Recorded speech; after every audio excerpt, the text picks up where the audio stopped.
Real dog. But then I want to speak. Can I ask that my kind of question that dog? You don't put too much cover in there. Watch them, watch them, watch them, Ravens, watch them. Watch them, Jordan. Listen, I know everybody run a reel. Watch your pussy there. Them a cap while you're dead. Them a pussy friend. No matter what you do, them say you never do for them. You know real. This is what you want to do yesterday. You know what? None of them pussy there for real. I be a bad man thing I go on lately. Remember the be my them start move shake it. No a long time. Them a pre-man meet. Yes. You know I'm gonna start it off a little bit of hot, a little bit of spicy. I didn't start it off with, I'm back. You know how I usually do, but you're here with your host, Grace Levi, on it's like an improv or a pop-up Wednesday, because we usually don't come on Wednesday, but I actually wanted to do a reaction video today on Dr. Umar's video that he released a couple of days ago entitled, hold on, let me make sure I got it up, is entitled America Will Not Accept You. So we're going to do an actual reaction to some of the things that he said. We're going to, I'll let you know if I agree with it, don't agree with it. You too as well. If you can, put your comments at the bottom. Like, dislike, subscribe, whatever you do, just get us up in the algorithm. It is what it is. You on this page for a reason. And as I told you, either you're going to be enlightened or offended or both. Either way, you're going to grow. Okay, that's what you're here. That's what you're here for. That's what you're here for. So today, this was brought up because of the affirmative action bill that was recalled. Okay, so we talked about that last night. I hope you guys were able to watch the whole documentary and listen to Dr. Amos Wilson actually go over some of the things that we're going over right now, and also the mindset that we have as the Black community inside of a European system. You have to understand that you are not yourself. It is what it is. Okay, you maybe think you're behaving like yourself, but you're on auto program. So I happen to come across this statement that I found very interesting, and I just wanted to read it to you in regards to affirmative action. The end of affirmative action has been a long debate and issue in the United States. It has been used as a tool to help minorities gain access to education, employment, and other opportunity. But it has also been criticized for creating an unfair advantage for certain groups. Now that the Supreme Court has ruled against the use of race as a factor in college admission, the question is what's next for those who have benefit from the affirmation action and the affirmative action, I do apologize, that has become more pressing, okay? And obviously we are some of the people that have benefit from there, but as I'm going to show you on Uncensored Enlightenment Talk on Sunday when we do our hot topics, there are actually other nations that was rooting for this bill to be pulled off. And it was weird to me because the same people who I told you who were rooting to take it off actually benefit. Okay, it's China. Shh, China. Okay, I'm still trying to be in the algorithm. All right, so let me get back to this statement. Okay, the answer is that it's time to look for other ways to ensure that everyone has equal access to education and employment opportunities. This could include expanding financial aid and scholarships for those who are economically disadvantaged, as well as creating mentorships and internship programs to help students from all backgrounds get the skills and experience they need to succeed, which that is a good idea, but who is going to create those externship, and skill building programs? And this is what we're talking about, Black people, because a lot of us going to go to the elections and say, hey, you got to build these programs for us. You got to do this for us. And at the end of the day, what you're going to learn here from me is that grassroots movement starts from you. It starts from us, okay? Over these years, I know you have seen that we literally have not benefited as much as you would like from our government. So what you going to do now? Okay. Additionally, employers should look for ways to create more diverse and inclusive workplace, such as implementing diversity, inclusion training, and recruiting from a wider pool of applicants. Now, we already know that they have been attacked on that, the actual diversity training, i.e., example, Florida. So To me, there has been a systematic attack on the Black community as far as what we consider freedom. And as I mentioned to you yesterday, hold on, put my chair up. Freedom, our freedom is being written in and written out every day. Okay. It is also important to recognize that these are still many structural barriers that that hinder success for people of color and other marginary groups. This includes systematic racism, discriminatory housing policies, and unequal access to healthcare and other resources, which we know. And these are the things that we have to hone on to, Black people. If you're gonna go in and vote, like you said, if you want to go in and vote, I think I need to have a list of demands or a list of issues in the Black community that needs to address, as though, i.e., systematic racism, discriminatory housing practices and policies, unequal access to healthcare and other resources. To truly create an equitable society, we must address these issues on hand because these are actually the issues. This can mean investing in communities of color, reforming the criminal justice program, and creating policies that promote economic mobility. Okay. Now, these are things that can, and if it is implemented, will help many minority communities. But the question is, who's going to build a Black community? You going to wait? You going to wait? You going to wait? You gonna wait for Esau to make it for you, or you gonna wait for the people who don't call themselves Esau, act like they not, to make it for you? Yeah. Now, moving forward, in the end of affirmative action is an opportunity to create a more equitable society, allegedly. If you understand what equitable means, meaning that you basically, like, you have equity in your home, you have a sustainable amount of interest that's due to society, but you should be able to get more out of it. That's when you have equity in society. Do you think, Black people, we have equity in society? And if we do have equity, please give me an example in the comments. Come on, because we have a lot of smart Alex sometimes that put comments there, and I just have to erase them because I just like I'm not gonna respond to ignorance. But if you really got some good suggestions, put them down in the comment. Okay, I'll try not to erase them. I'm not gonna respond to you, but I'll try not to erase them. Okay, by investing in communities of color, reforming the criminal justice system, and creating policies that promote economic mobility, we make and create a society where everyone has an equal chance to succeed. How many of you agree with that statement? There are many things that I agree with and I don't agree with in that statement as I address. So if there's some things in that statement that you don't agree with or you agree with, let me know. One of the main things that highlight to me is that there are things in particular sectors that need to be improved inside the Black community and outside, but we're focusing on us. And that is actually creating businesses. And I'm not just talking about businesses that sell soap, sell clothes, sell jewelry. I'm talking about businesses like electric companies, college, schools, infrastructure such as this. These are the things that we have to start thinking at a higher level, Black community. So today we're going to go into the reaction video of Dr. Umar, listen to what he got to say with his smart, crazy self. I love him. He'll repeat himself 3, 4 times. 3, 4 times just to make sure you hear. He's like, because Black people don't listen. And then we're going to get into a broadcast that is highlighting a speech given to us, the Black community, by Dr. Claude Anderson. Now, yesterday, I went into Dr. Uh, Amos Wilson. Well, I call him Dr. Amos Wilson. Dr. Amos Wilson, yes, he is. Psychology, he is. Okay.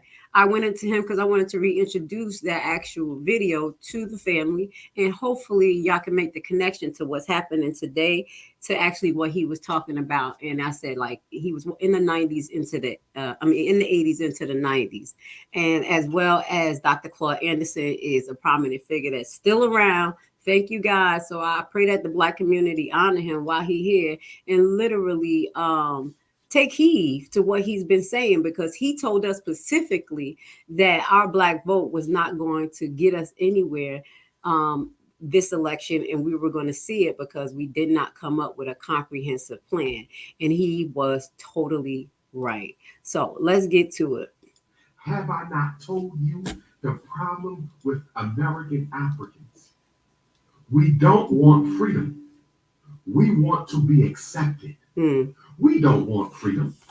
We want to be accepted. What did he just say? Material benefits.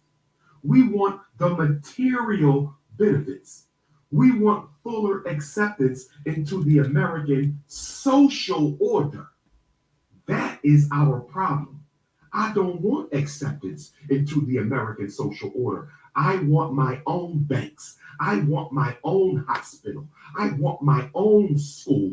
I want my own job. I want my own shopping malls. I want my own communities. I do not want social integration. I want Black independence. And I can say I totally agree with that. I totally agree with that because when the only way that we will have an even playing ground if we have assets in equity. And just to remember or remind the Black community, having two nice cars is actually not assets, okay? Even having a home that's mortgaged out, especially at this time, is not considered an asset. Thank God that you have a place to stay, but I want y'all to know that a home under mortgage is not an asset, especially if you owe more than what the market may reflects in a couple of years or in a couple of months, if you know what's going on. Okay. I don't want social integration. I want Black independence.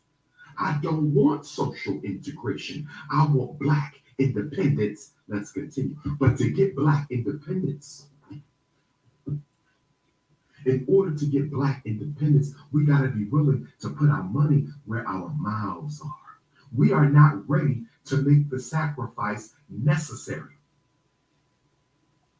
to enact economic political revenge on the American power structure. Quote me when I say this. Please quote Ifa Tunde. We are not ready to discipline ourselves economically. We could wreak havoc Mm. on America politically and economically. And he is not lying, but because we're not gonna talk about because we're lazy, because we want everything easy, and we want to go to the government for everything, be offended. But we actually can wreak havoc. It's called a level of separation.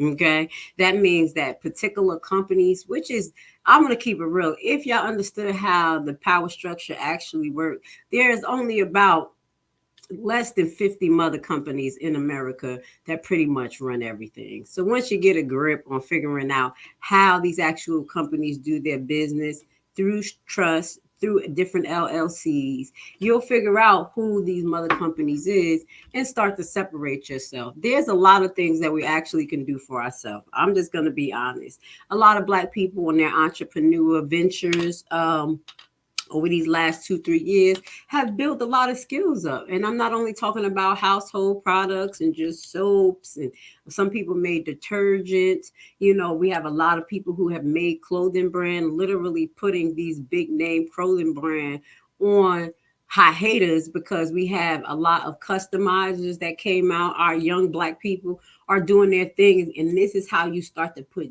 dents into the system when you learn how to separate. Okay, it's not saying, oh, don't talk to these people, be mean to these people. No, that's not what we're talking about. We're literally being mindful of where your money go, and that's one of the hardest things for Black people to do, especially Black Americans, because every time I say something about the way Black Americans spend their money, oh, you mind your business. We can spend it how we want to. We get reparations. So what? We're gonna do what you're gonna do. You're gonna tie it right back into the system that literally oppressed you. They're gonna use it as a stimulus because they know the mindset of Black people. Be offended if this is you. If not, you already know because you're preparing. You're preparing. You're spending your money wisely. You're not going to all these big expensive store. You're learning how to plant in your garden. Literally, I learned how to grow potatoes and I learned how to grow multicolored peppers this year. Those are things I was successful for, which is great. Okay, that is a great foundation. Just being a city girl and learning these different qualities is going to save me some money. Also, save me of eating processed food or food that's grown in the lab, literally that allegedly killing America. Okay, we have the highest rate of death in America related to our food industry. I would assume so in the GMO products. So that in itself, we should have been paying attention to that the diet here is not aligned with us. The lifestyle is not aligned through it with us. Everything that America stands for is literally against our nature of living. If you're not seeing it, the only thing that we're getting out of this, as Dr. Umar is talking about, is literally materialistic clothes, things that don't add up to assets, and actually tokenism. If they want you to vote, they're going to put on the dance, have somebody do some afaka ha ha ha, and have Biden come up there on the radio station talking about you ain't black if you ain't voting for me. No policies, no nothing, no pushback on Biden at all. But yeah, we gonna leave it right there and let Dr. Umar finish talk his talk. We could bring America to her knees if we only organized ourselves economically and politically, brothers and sisters. Amen. That's what we need next. The next great revolution for the American African is the political and economic empowerment. And it's the same thing for the entire African diaspora. It's the same thing for the entire African diaspora. We need discipline. We need discipline. Thank you. Our greatest weakness as a people is financial, political, psychological discipline. We need discipline. If you can't control yourself, you damn sure can't control your wealth. We need black dollars for black power. Institutions are the solutions. It is. Institutions are the solution. And that's what I mentioned in this statement. That is the solution, but it's who creating the institutions, and the opportunity is who is going to have to actually govern the mindset, actually govern the political flow of what's going on. So continuously, our political flow and our mindset is literally governed by people who are not of us, don't understand us, don't want to understand us, and literally have been captive. Yeah, we was captive here, and now we have many of my slave brothers and sisters, descendants, which is you, who believe that this land is okay, that it's okay, that it's yours, and it's okay. I'm just gonna let y'all know. I'm just gonna say this too. Uh, every dog has his day. And there's no one or no thing can walk around and do so much damage and never feel repercussions. So my thing is, when these repercussions hit particular areas, what are you going to do, black people? This is the same thing I kind of said last night. It's prime example of what happened in Russia and in many countries when war hits. What are you going to do? Are you ready for the repercussions that will ultimately hit here financially, financially, socially, because you know, things that's going on between United States and other countries is causing issues with their trade. Okay, and we don't feel that, we don't think we feel that because we don't pay attention to it. So one of the most important things that I'm going to agree with him is that we need institutions. It is what it is. And this is why I offer the program that I offer to teach people how to acquire as much assets as possible through the tax lien and tax deed method, because most of us are locked out of the market. Okay. Most of you guys are locked out of the market and you know it. So you have to find a way around the system to figure out how to get the things you need. You have to remember, when it was the what was it? It wasn't the Black Wall Street. Yeah, it was the Black Wall Street. And they burnt it down. They rebuilt after that. And they burnt the Black Wall Street down, all of these black businesses. And what ended up happening is that the people found the way. They found the way to outsource and get the supplies they need, because they literally could not get any supply from their home state because of the situation, and because, you know, black people, we was literally segregated against. So I know if they can do it at that time, we can do it as well. I promise you, we really can. All right. You just got to put your mind to it. You really got to get some plans and expand your horizons. This is what I find a lot of times being on these YouTube streets when people come across my channel. They're so blinded by the way they feel that they can't even receive information to try to just see what it means, see what it is, check it out, take a little bit and keep it moving. That's literally how information is supposed to be. But because we have this type of mind frame, I'm not understanding why Black people can't take the degree of information that's shared and enhance it. And enhance it. I mean, good information. If we're going to talk about bad information, drama, all of that stuff, that's the fastest way to grow in the Black community. And that's sad. I promise you, 3 to 5 years from now, you're going to see the most drastic change. And I'm making these videos because God is telling me we have to warn the people, and it has to be more than just Dr. Umar. It has to be a variety of us talking from different perspectives, allowing different people to resonate with us. But you have to get prepared. Please, I promise you, because if you don't get prepared, you're going to be left behind. But we don't want to hear about that. See, what America did, America said, we are not going to put these Kerner Commission solutions into effect. America said, we are not going to put these Kerner Commission solutions into effect. Lyndon Baines Johnson said, Richard Nixon said, Gerald Ford, Ronald Reagan, they said, we're not going to put these solutions into effect because they would disqualify white privilege. If we put these Kerner Commission solutions into effect, they would disqualify white privilege. If we do this, we disqualify white privilege, and we cannot disqualify white privilege. So this is what we're going to do. This is what we're going to do. We're going to create more Black millionaires and a larger Black middle class. We're going to create more Black millionaires and a larger Black middle class to distract away from the fact we are not addressing the grassroots problems in Black America. I'm going to say it again. I'm going to say it again. Throw the tokens at them. I'm going to say it again. You know why we got so many Black millionaires? You want to know why we got so many Black millionaires?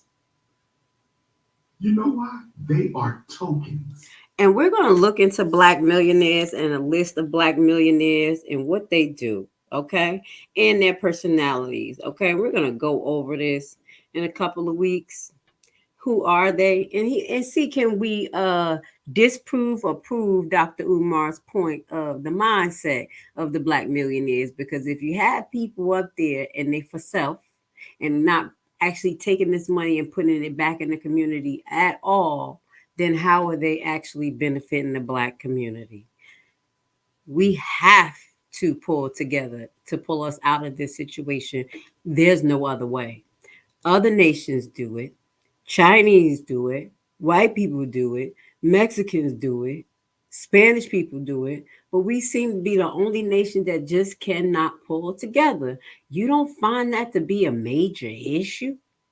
Do you not find that to be a major issue? I do.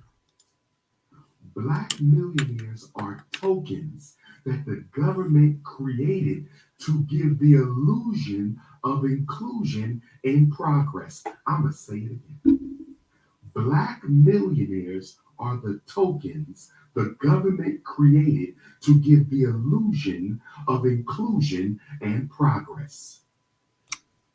Your basketball players, your football players, your gangster rappers, your actors, your singers, your comedians, they are tokens. Black bourgeoisies that the government created to give the illusion of inclusion, to distract away from the fact that they are doing nothing at all to solve the problems of everyday American Africans. How do you feel about that statement? Do you believe it or do you not? Why don't you believe it? If you feel like Black millionaires are in positions and they're doing exactly what they're supposed to do, let us know. Are they doing what they supposed to do? And what are they supposed to do in your eyes? I know we have a lot of people who are self-driven, so I'm waiting for the comments to say they doing exactly what they supposed to do, take care of their family, and that's it. But that's not going to work for us. That's not going to work for everybody. We have to do something collectively. And it has to take more than one or two. And if we have billionaires in the black community, meaning that they got brown skin, so you in the black community, because when shit hit the fan, they're going to treat you like us, no matter how much money you got, i.e. Kanye West, Kyrie Irving, i.e. all the black people who just been down the roller coaster, Michael Jackson. And I'm not saying I can say R. Kelly, I don't have nothing to do with his personal life, but they're gonna rag you. They're gonna rag you when they're ready. They're doing nothing at all to solve the problems of everyday American Africans. Say it again: bait and switch. And entertainment only. Bait and switch. It is what Our it is. whole history in America has been what? Bait and switch. Barack Obama is the bait. Switch all the power to the rainbow in the immigrants. Barack Obama is the bait. Switch all the power to the rainbow in the immigrants.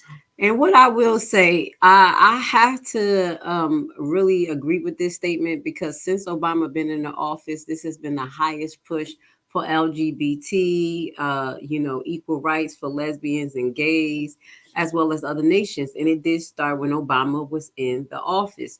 And I want to be honest, I was younger when Obama was in the office, but it was like a life changing moment. People were crying. We were so happy. That's how much it meant to us as black people just to see a black man be elected in the White House in America. That says a lot. You really have to think about it. Literally, we're in a situation where we have to cry when somebody gets to be the first time or the second time of something in the European nation. Do you think that that's okay? Is that okay? That's why when people be like, "Oh, this is the first black person to go to this school and graduate," I'll be like, "Baby, this is 2023. We are the oldest people on this planet, and you keep talking about this the first time we did something." I'm over that. I am over that shit. I'm over it. Barack Obama is the bait. Switch all the I power love it. to the rainbow in the immigrants. Oh, yes. Oh, yes. I love it. Black millionaires are the bait. Black millionaires are the bait. Keep all the power in the hands of white America. Black millionaires are the distraction. Change nothing in Black America. Black millionaires are the distraction.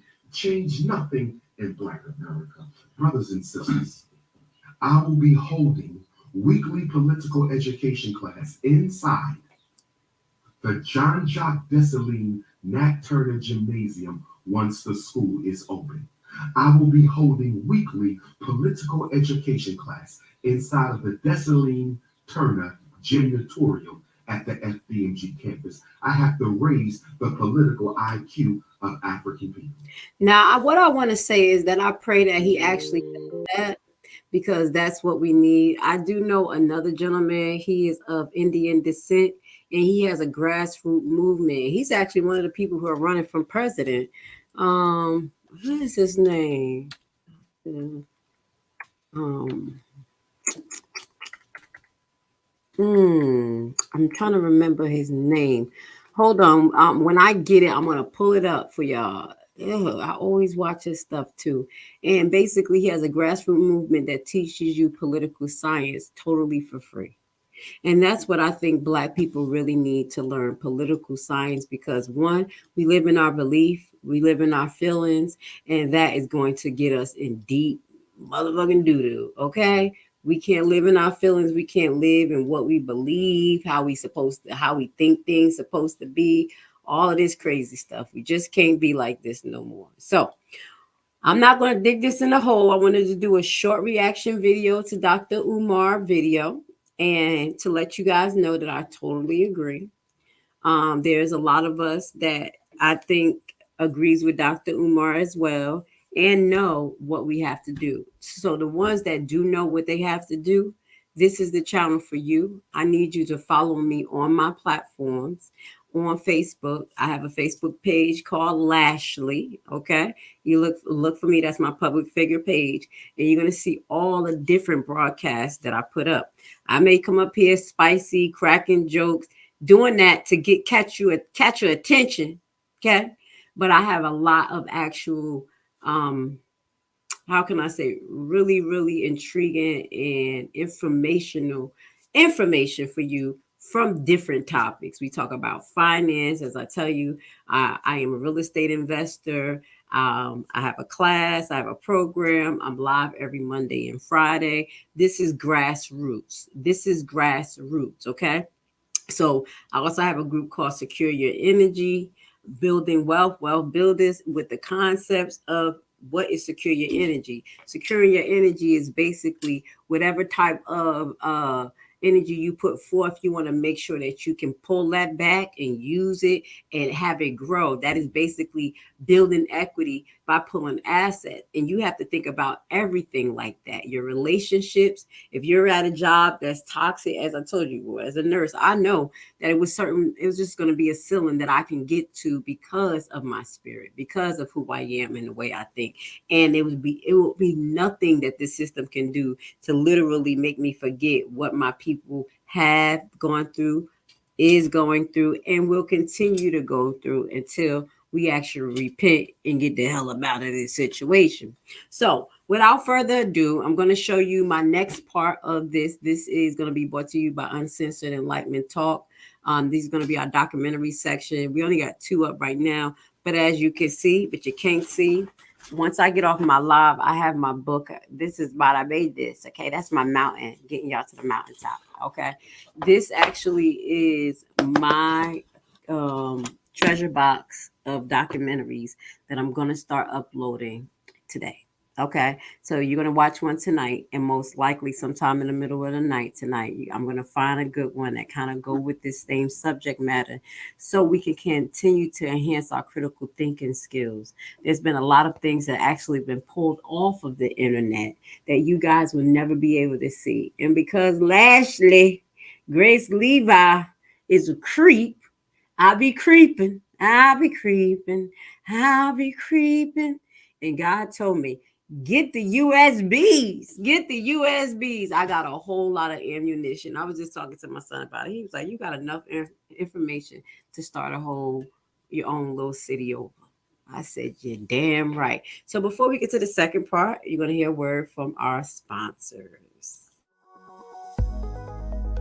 The real estate market often seems like a distant world where only an elite of experts is successful.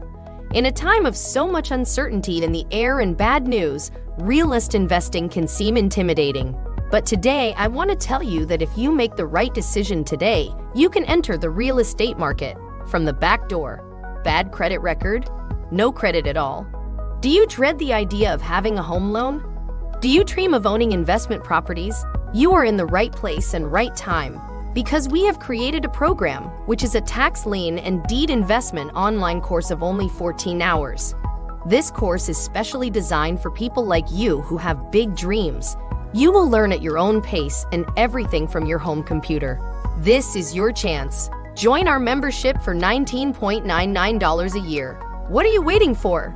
Visit our website primetimehomebuyerBuyback.org and sign up today for course access.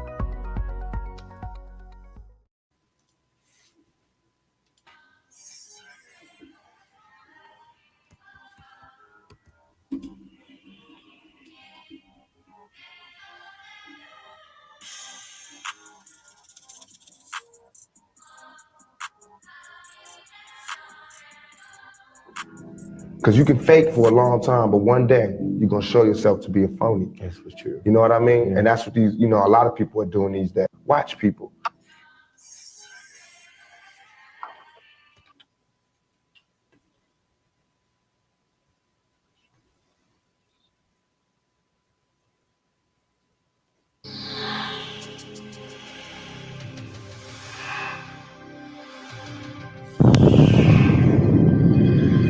Now, black supposed to be going into that underclass structure starting in about another 2 years.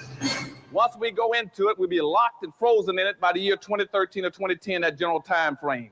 You got, we got, all of us got about 2 years to either get our act together or hang it up.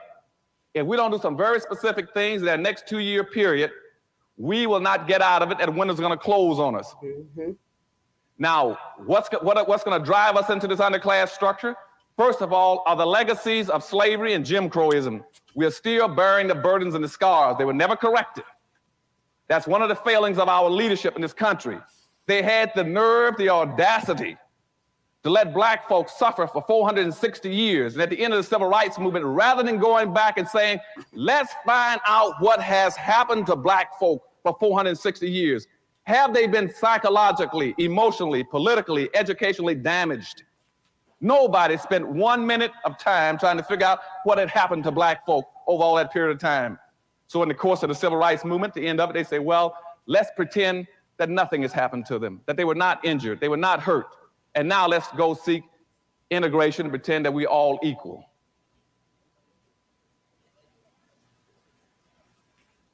Now that was grossly unfair, because by that point in time, in about the 1966 period, whites had become economic giants in America.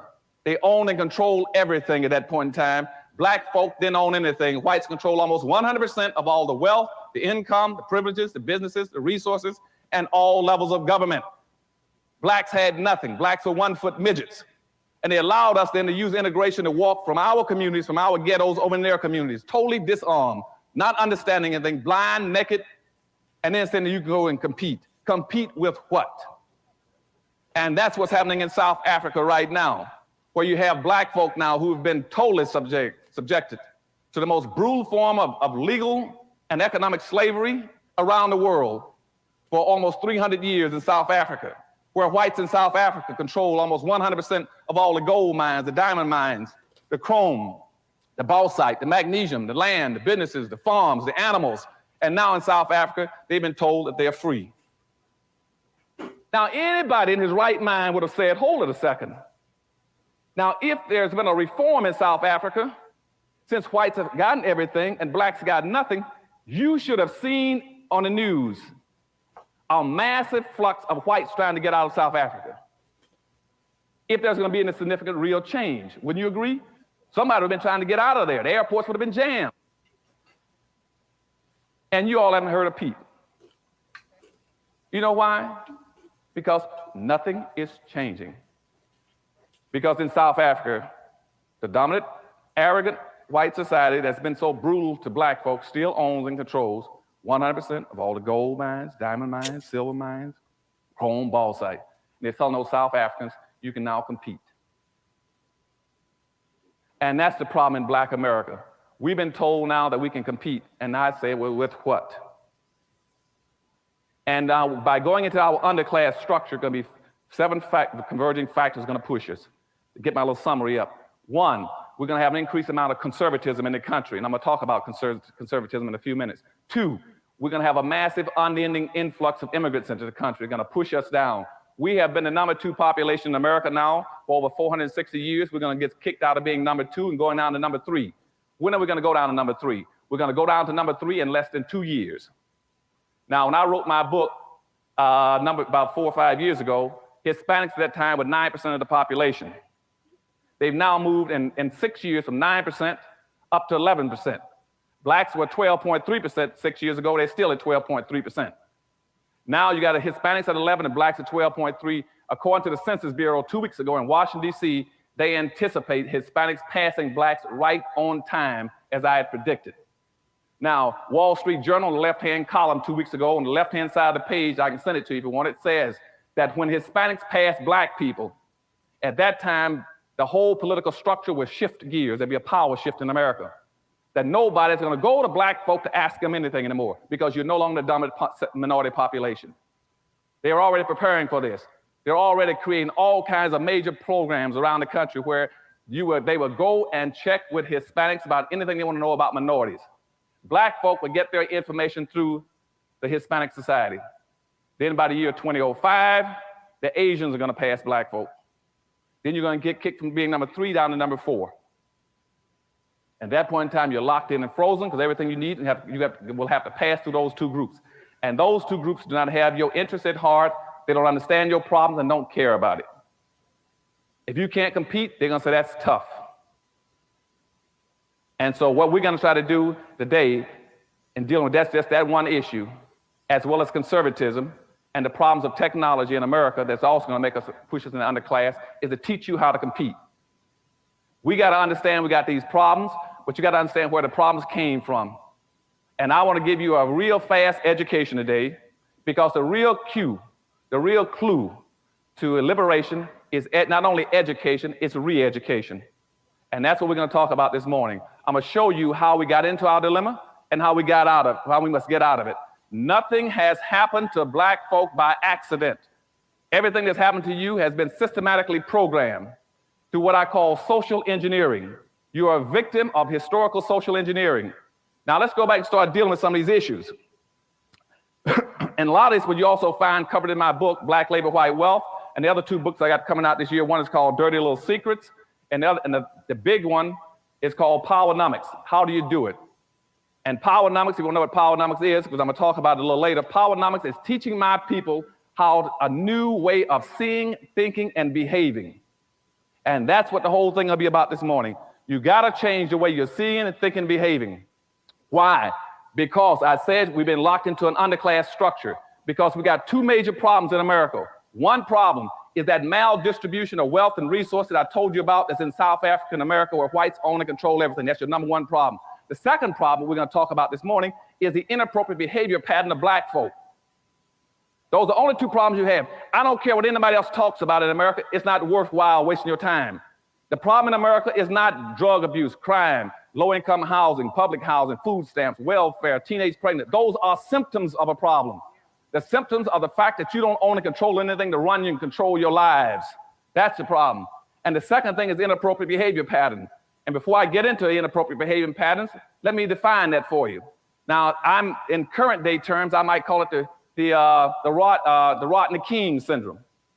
It's pretty familiar to most of you. That's when somebody pulls you out of a car, breaks your jaw, breaks 3 ribs, cracks 2, knocks out 2 teeth, gives you a concussion, breaks your wrist, breaks your kneecap, and stomps you, and you say, why can't we all get along?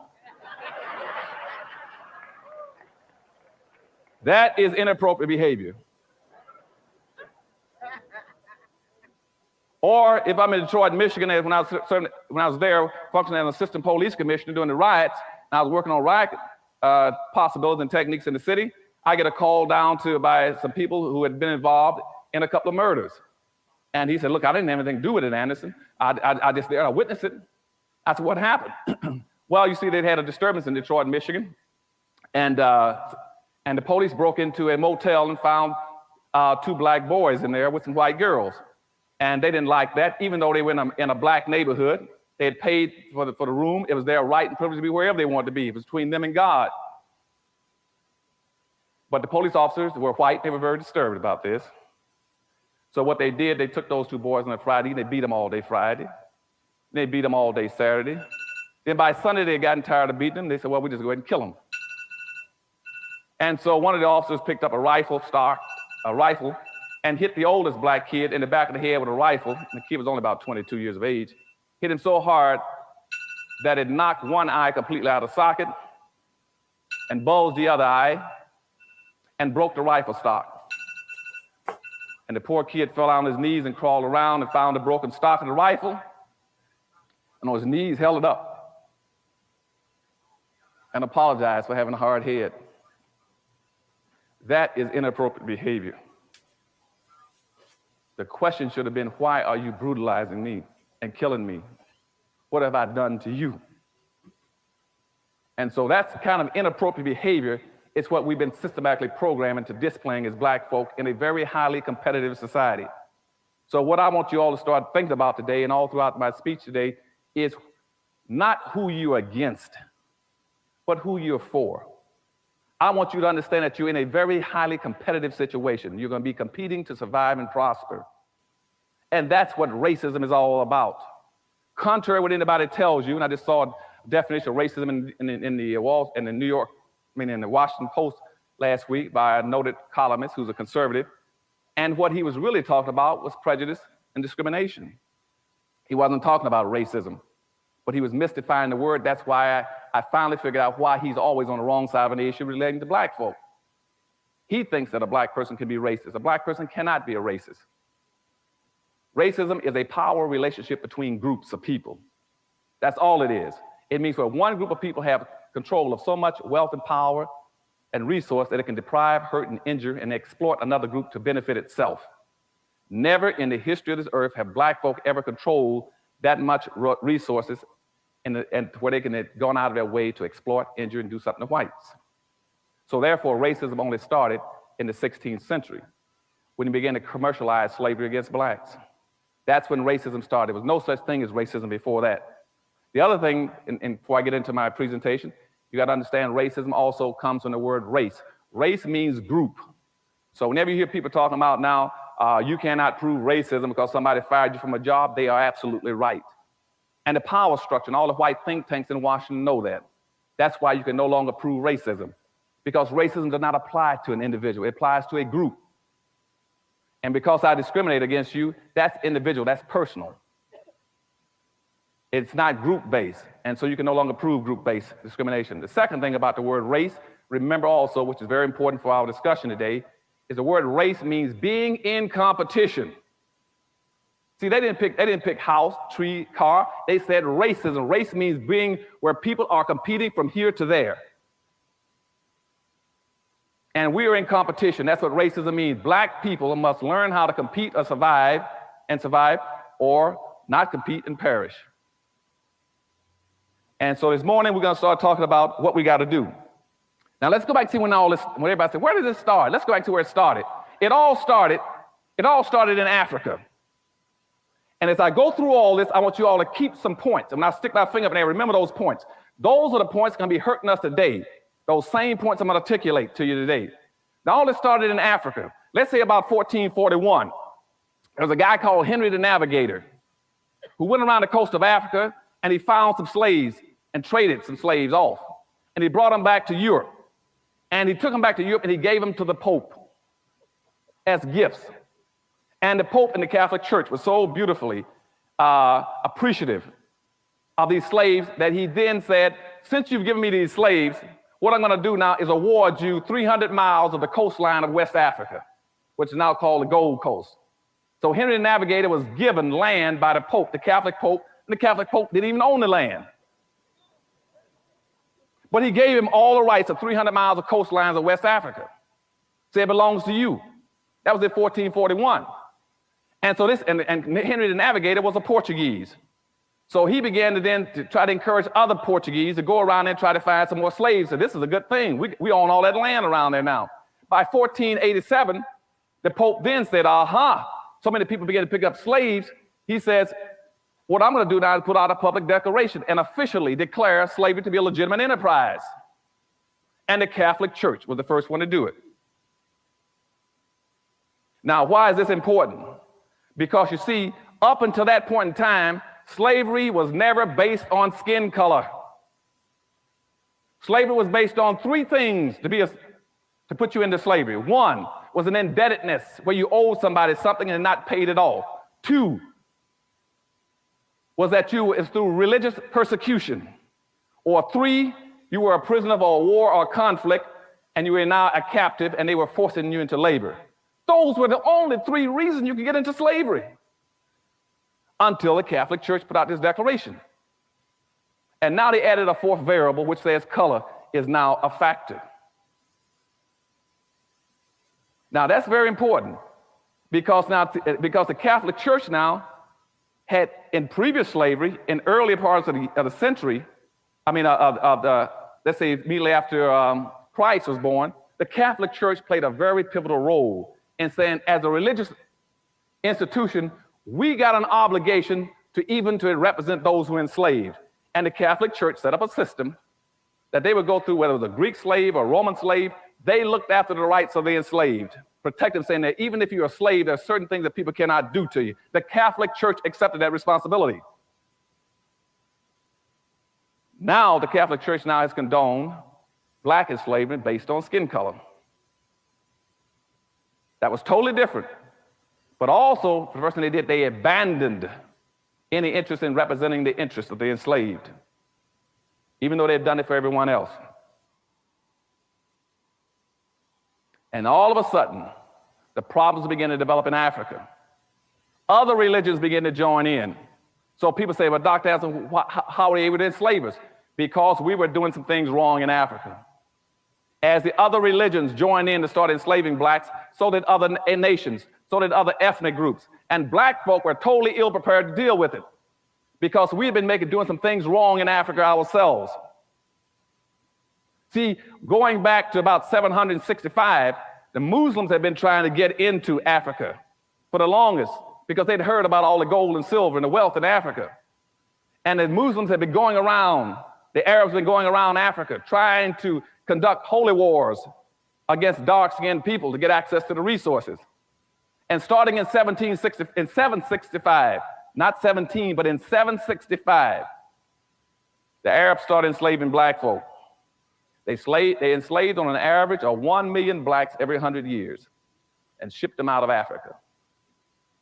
So now if you start counting from 765 up to the present day, that's over 1,300 years. That means over 13 million blacks have been shipped out of Africa just by the Arabs alone. And Arabs are still shipping blacks out, slavery.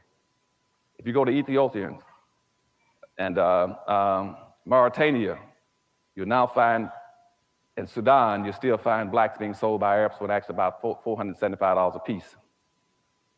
So Arabs have been selling blacks now for over 1,300 years. But when you get around the 900, though, 200 years after that, the Arabs are still trying to penetrate the blacks to get their wealth. And blacks have gotten an international reputation of being one of the wealthiest nations on earth, talking about walking on streets of gold. And so from 900 up until about 1400, they live reasonably well because people were afraid to penetrate Africa. Because blacks also had a ferocious reputation for being invincible fighters. They were scared of the jungles and the black warriors. So no one went into Africa to get them, but the Arabs were still trying to get access to the wealth and resources. Now I'm back up to the 14th century again. Now in the 1400s, about the same time as I just told you that the Pope declared that officially that blacks can be enslaved, at the same time Timbuktu was invaded by the Arabs. They finally broke through. They broke through because, see, blacks at that time had three major empires, Ghana, Mali, and Songhai. They were the richest nation on earth, but the black leadership had set themselves up to be invaded by the Arabs and consented to be pimped. Because the black leadership was extremely naive, going around practicing what I call benign slavery. Every time anybody came into an African nation, like Mali, Songhai, and what they were saying is that, well, I'll do business with you, but you got to buy one of my slaves. And the slaves were their own people. And they were playing games with slavery, saying, well, it's a tribe, he's a different tribe, so I'll enslave him. But the slavery that blacks were practicing was not the same vicious kind of slavery that came later, but the fact that they were playing with it, condoning it, and willing to sell their own black folk out naively. Now the question becomes, why were they doing it? Okay, why were they doing it? They were doing it trying to impress people with their power, how strong they were, saying that I would do business with you, but let me show you how strong I am. I got 3 or 4 blacks in the back room and you buy them from me. And then I'll sell you some gold and silver. And what people were impressed with was not really their power. They were impressed with the fact that you had absolutely no interest as a leader in your own people and felt no responsibility to their welfare. And so when that got out, then all those countries, as I said, once the Pope condoned slavery, they began to flow into Africa because they knew the black leadership did not feel the strong togetherness, the willingness to protect their own people and to look out for them and lead them, and would willingly sacrifice them. So Africa fell wide open. And people poured into Africa after the Pope declared slavery legal in the 1480s. By 1500, between 1500 and 1650, 150 years, they hauled out 5 million blacks just to Central America alone, just right south of here into Mexico and to Central America, Costa Rica. Just to give you an example, after the Pope declared that you can legally go after those blacks, they pulled out 5 million of them and sent them in there. And those blacks in 150 years with sticks and stones, not steam shovels, but with sticks and stones and rocks, dug out over 16,000 tons of silver and 400 tons of gold just to enrich Spain and Portugal. And this was critically important because at that point in time, Africa was a rich continent, had all kinds of wealth. And Europe was an impoverished nation. Europe was run over with crime, sickness, disease, illness, disorganized. Africa was the glory of the world. But you see, our people were playing around, not looking at taking care of the business of their people. At that point in time, all these nations say, aha, we know how to strengthen Europe and rebuild Europe. And that's by displacing the wealth out of Africa and displacing not only the material wealth, but the human wealth of Africa. So they began to pour in and started sucking blacks out of Africa. Not only the black treasures, the gold, the silver, but also the human capital. In some areas, they almost depopulated parts of Africa by shipping blacks out. And over a course of about another 300 years, they shipped out somewhere between 25 and 35 million blacks. And out of all those blacks that shipped out of Africa, over 2/3 of them died en route trying to get here. As a matter of fact, from the 1500s to 1800s, 6 out of every 7 people that were shipped across, came across the Atlantic Ocean were black folk. 6 out of 7 were blacks. And they were depopulating Africa, not only its wealth, its resources, but its human capital. Very important. And as they came and as they shipped them out, everybody began to become enriched. But you still had black leadership that still didn't understand, unwittingly was playing into the hands of people who were much more serious about the games than they were. So I jump up to the year 1619.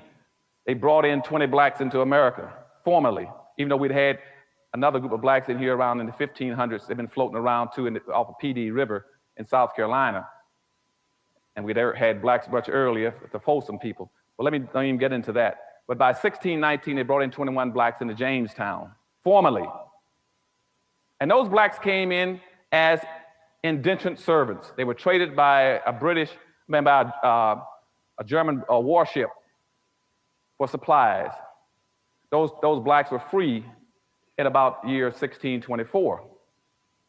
But something very important happened right before 1624. In 1621, you had a black guy named Anthony Johnson.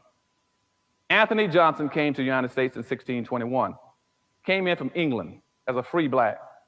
At the same time, you had those other 20 black slaves brought in here in 1619, the first 20 blacks. But this black came in as a free black in 1621. He came in, and then since he was coming in from England, not from Africa, he then declared himself a free black, declared that he wanted head rights. And head rights in those days says anybody coming to the country can get 640 acres free right off the bat. And plus you can get another 500 to 600 acres for every slave that you own. He immediately went and had 13 blacks. He brought in then, we got him 13 black slaves. And he's black. So within a few years, about 15 years, he was one of the richest blacks in the colonies. But he was enslaving his own people. Now, going up to 1638, Maryland colony then put out a public edict that laid the cornerstone for racism in this country, saying that now that black folk coming into this country and they began to intermingle with whites and socialize like Johnson and trying to integrate, we got to pass a new law. So the state of Maryland put out a law called the Doctrine of Exclusion.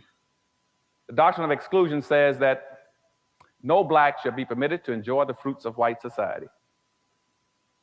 That was in 1638. Now, Johnson still had it. He's really built up his land now. He had all kinds of land and a whole bunch of slaves, getting close to about 70, 80 slaves now. And a white guy went over to one of his plantations.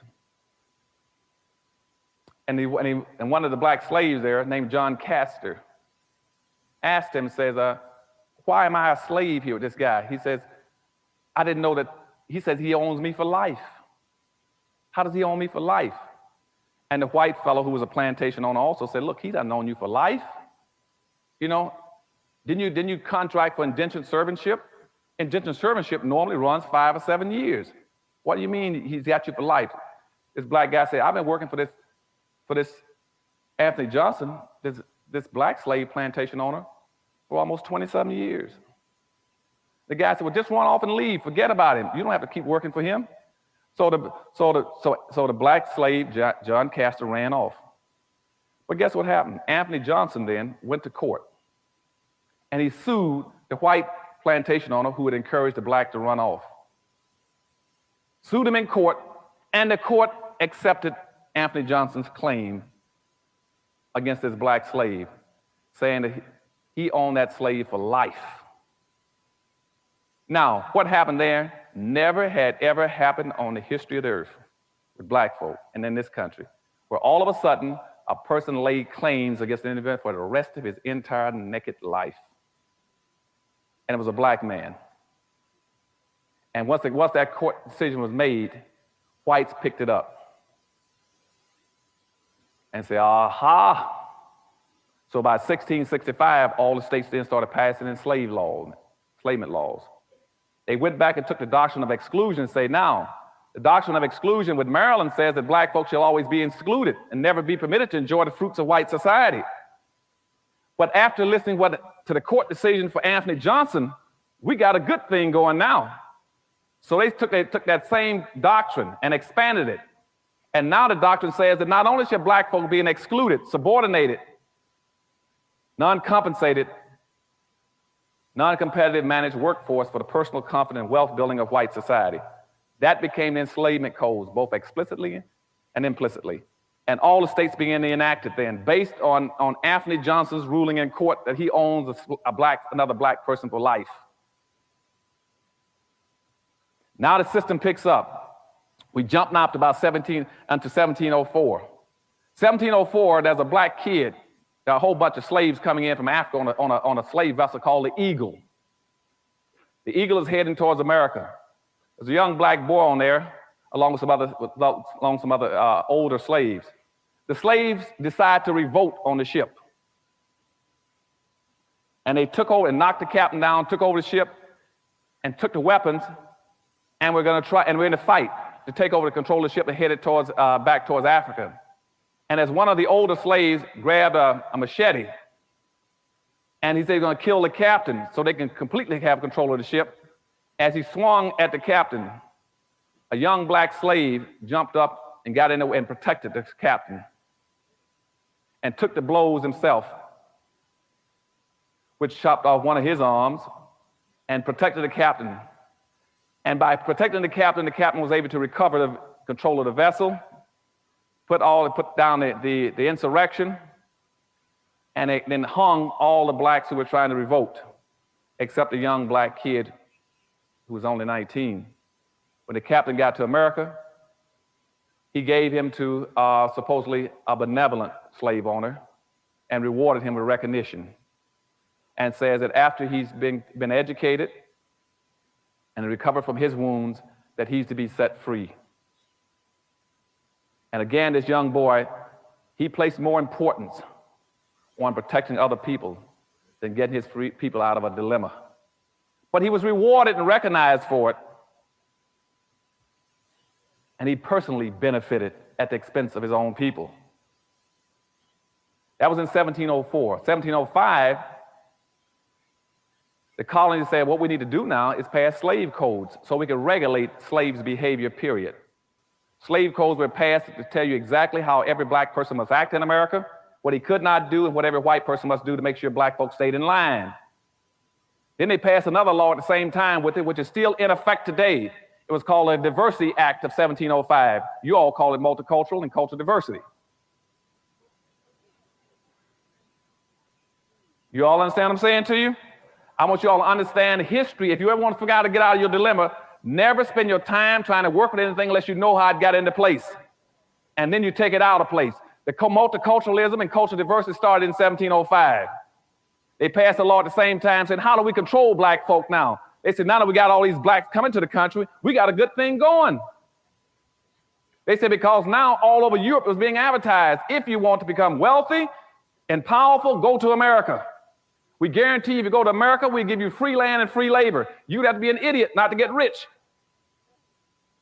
You don't have to do anything. We'll give you all the land you want and And England started a franchising system, so which means even if you couldn't afford to buy slaves, we had a franchising concept, which means England would give you the land and give you the slaves. All you do is pay them a commission, just like McDonald's and Burger King. That's where the whole franchising concept came from. It was from England with slavery.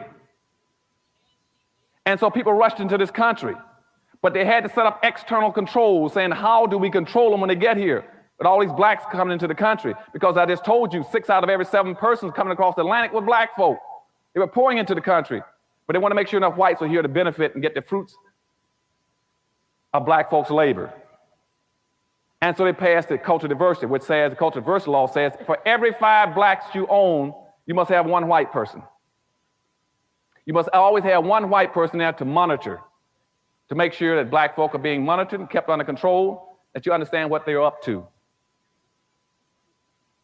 That law stayed into effect, never went out of effect. Now, come 1710.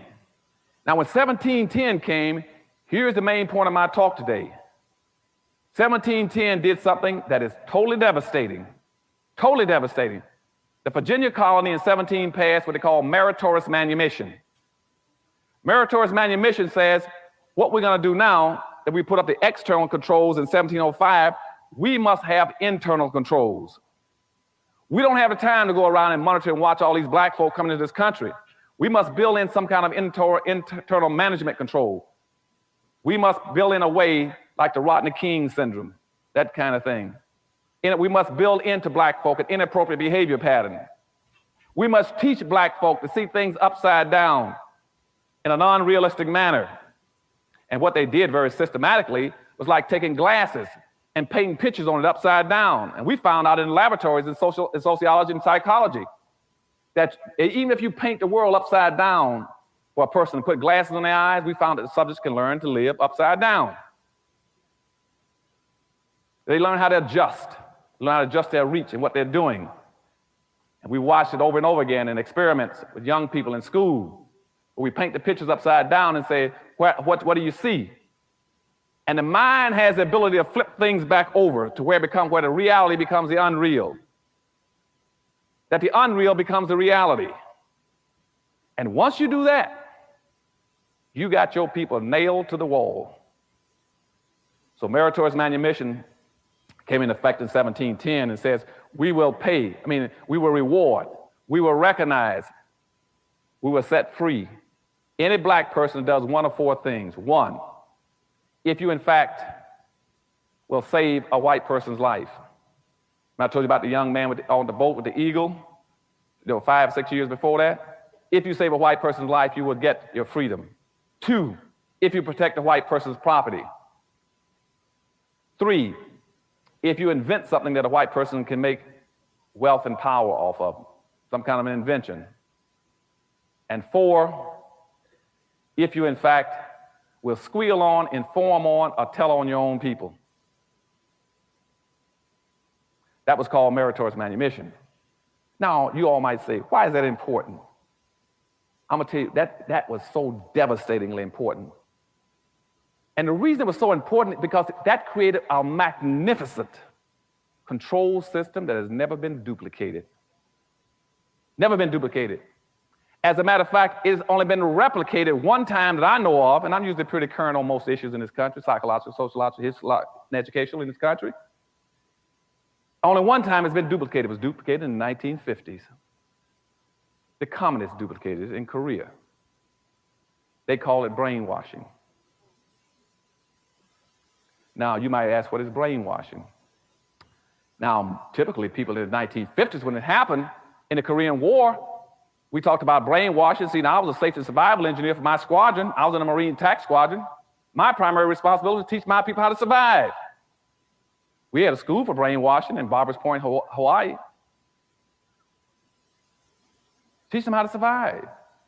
What's brainwashing? Well, most people, at least the guys in the Marine Corps, they thought that brainwashing would be some kind of a inhumane way of treating people. That it would be no less than pulling out fingernails, driving bamboo splinters between the joints, hanging people up in the cold and castrating them, what we call the Chinese water torture. But brainwashing was none of those things. It was none of those things. Brainwashing was simply a very sophisticated form of re-education. And see, for you all in the auditorium this morning, brainwashing, so that you'll always remember, is nothing but group therapy run in reverse. We always remember that. Now, the whole point of group therapy is to bring people together. Brainwashing is to turn it backwards and scatter people apart. And that was very effective in Korea against our troops. And see, now I'm going to show you the different parallels of what happened in 1710 and what happened in 1950, so you can understand the implications of what's happened to black folk in America. Otherwise, you can't deal with the issue. So in 1950, we had approximately 7,000 Americans in prisoner of war camps in North Korea and China. 7,000 Americans have been captured and put into war camps before they were subjected to brainwashing. And after they were subjected to brainwashing, starting from the time they were captured, do you know that in that course of time, almost 4 years, we did not have one single solitary American prisoner to escape from a prisoner of war camp? That had never happened in the history of this nation, that you can contain that many soldiers in one or two places and never have one to escape. Not one escaped out of 7,000 in almost 4 years.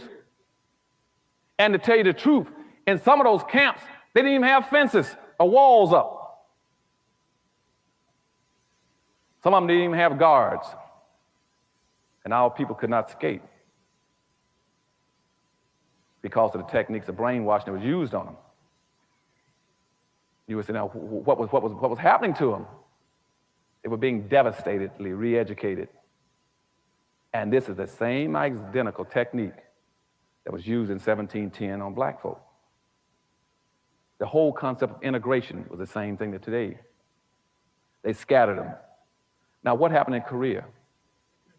In Korea, we noticed certain kind of things were happening to the prisoners.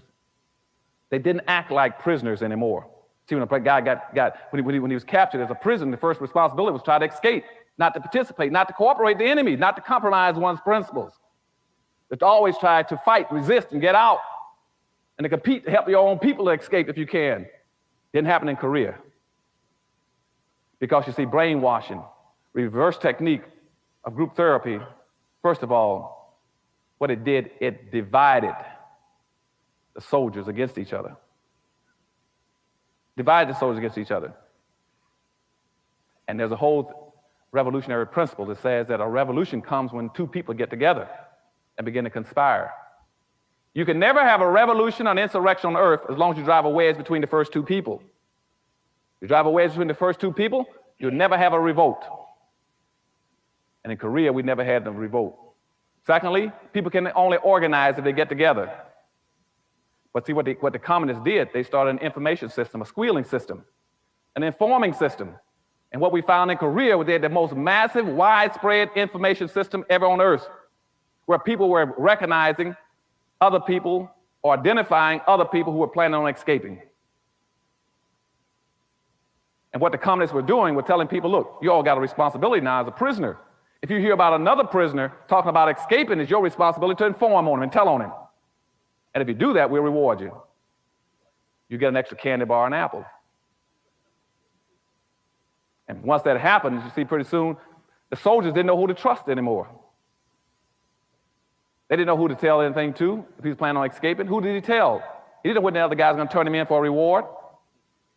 And so the organization broke down. They quit communicating and sharing information to each other. But all of a sudden, you were planning on escape. Next day, someone drags you out in the cold, strips you down, and pours ice water on you at 26 below zero because somebody just turned you in for an apple and a piece of candy. And see, that's what happened in meritorious manumission in 1710, when blacks were being rewarded for turning in other blacks. See, also what it does is not only does it stops your communication, it stops your ability to organize, but also it broke down what we have to have as a sense of community. In none of those camps did they have a sense of community anymore in Korea. Without a sense of community, you have no way of doing the things that have to be done as a human being. And so in the prison war camps in Korea, all of a sudden the camps became filthy, the black camps. Nobody built latrines. Nobody made sure there was food and blankets passed out. Nobody took care of the sick. because you don't have a community anymore. Without a community, you can't do anything. So we didn't have a community in Korea, in the camps. And out of the 7,000 prisoners you had in Korea, almost half of them died. They didn't die because anybody shot them. They died from the fact that they were unable to function appropriately, to take care of themselves, to function as a community. They no longer had what you gotta have and what black folk had taken from them through meritorious manumission. See, once you get a community, the next thing you must have above that is your trust. You cannot have trust if you don't have a community. I always hear black folks say, Dr. Evans, all the things you say are true, but how can I get together another black folk when I don't trust them? You don't trust them because you don't have a community. And and above trust comes cooperation. But Dr. Evans, I don't want to work with him. No, because you don't trust him. So it goes community, trust, cooperation. And that's what they did in Korea. They killed the community. The black soldiers no longer had a community, and prisoners no longer had a sense of a community. They no longer had a sense of who they were, what they were about, the business of, and who they were. And all of a sudden, that kind of an oppressive system of rewarding people for identifying with the enemy, and that's what the Koreans were doing, saying you identify with us, and we'll reward you and give you a can and an apple. And when they started rewarding people, the community was destroyed. And their soldiers fell apart, and over half of them died. And so the next thing that happened to them is what also happened to the black community. After 1710, they moved into a thing what we call give-up-itis. All of a sudden, the soldiers in Korea, in those camps, no longer cared about anything anymore. So when I come into the Crenshaw district and I said, why don't you do this? They said, well, we don't care anymore. Same thing happened in the prisoner of war camps. The soldiers didn't care. And once they lost caring, they were through. Nobody could save them anymore. And at night, over 40% of those soldiers would pull blankets over their head and just sit there in the corner and die for no apparent reason. Not for physical reasons. It was called give-up-itis, and you've seen it in hospitals. That's when a person would die long before he's supposed to. And you ask why. When a husband passed and the wife would die 6 months later, 3 months later. Not for any medical reason, because they no longer have a will to live. And that's what happened in those camps. We lost over half our soldiers because they lost their will to live. And see, after meritorious manumission was put on black folk in 1710, black folk, a lot of them began to lose their will to live and to care and be responsible. So jumping back to 1710, so you understand what brainwashing is and an effect on black folk. I want you all to understand that was a re-educational system. So that happened in 1710, the word spread. And down in Jamaica, there was a fellow named Willie Lynch that heard about it. And he was already running a seasoning school for slaves in the South, in Jamaica. So then he caught a boat and headed for America, headed for Virginia, where the meritorious manumission had been initially enacted. He got there in 1712. And just like the communists did in Korea, he came up with the same expression, gentlemen, I'm here to take care of your needs. I can show you how to do what you want to have done. I can show you how to divide these slaves so they'll never recover, or at least it'll take 300 years before they can do it. So some of you might wonder why I picked in my book the year 2013. This coming year in 2013 would be almost exactly 300 years since Willie Lynch put his methods on black folk. He said it would take 300 years. He said, what I'll do is to show you how you divide blacks. You divide blacks along the lines of skin color. You rig it so every black will look at another black skin color first and say, is he a yellow black or black black? And that way you've already divided them. You divide them along the lines of sex, so that all of a sudden you have black women joining the feminist movement against their own black men. They're trying to beat them out of jobs and opportunity and visibility to take care of their families. So you divide them along the lines of sex. Then you divide them along the lines of age, where the old turn against the young turn against the old and say, you're ancient, you're old, I don't want to listen to you anymore. And it worked very effectively. And Willie Lynch put that on them. called divide and conquer. Divide and conquer was the same in 1710 as it was in 1950 in Korea. And black folk became divided. And so from 1750 up to about from 1710 up to 1750, the system started going into effect. The social conditioning, the brainwashing of black folk took off full steam then. Because see, now they were very concerned about all these black slaves. We had to control them.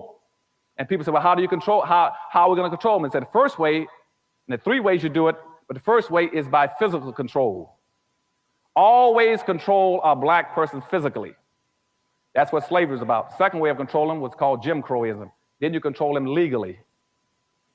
And the third way you control them is when we came out of the civil rights movement, which means symbolically. You control them by manipulating symbols. We'll talk about that in a few minutes. So they went into the first thing of controlling black folk physically with slavery. By 1750, the black population got up to 34% in America. And they were very concerned about this because you see all these slaves were pouring in across the water, so they started advertising to bring in more immigrants.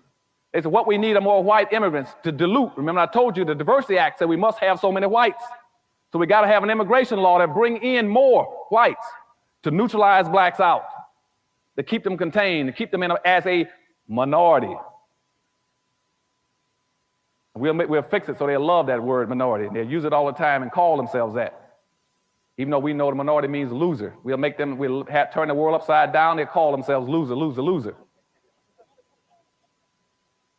So by 1750, black population hit 34%.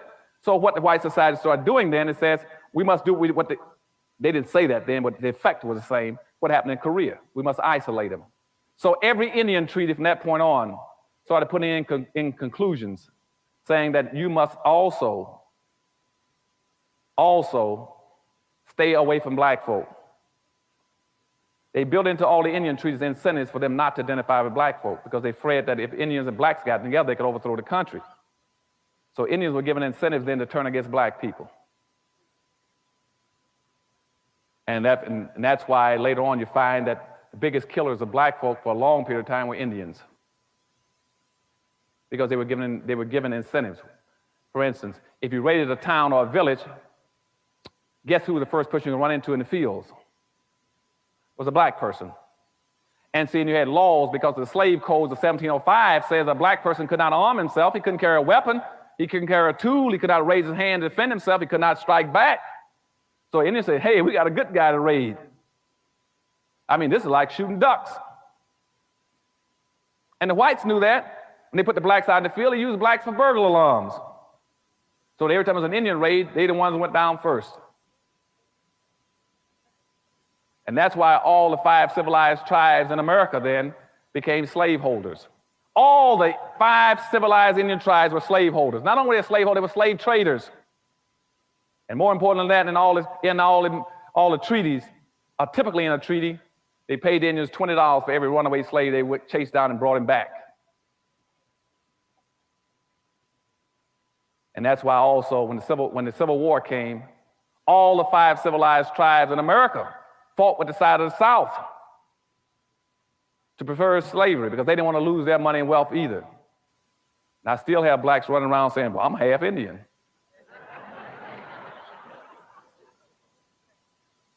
Nobody wants to be black. I mean, even if here's people that have been misusing your people too, but you don't want to be it. They'll tell me about how, well, I'm 3/4 white. I can't stand black folk. I'm 3/4 white. I said, well, why would you want to be white rather than blacks? I said, blacks didn't enslave you. Blacks didn't Jim Crow you. Blacks didn't castrate and lynch you and exploit you. And see, that's that upside down, that would make black folks see things upside down and wrong. It's inappropriate behavior. Inappropriate behavior pattern was instituted on us to make sure we saw everything backwards. That way when we ran, we thought we were running the right way, we were running the wrong way, and they knew it. And that's why you later hear me tell black folk all over America that my people, black folk, are doing everything wrong. They're not even doing wrong right.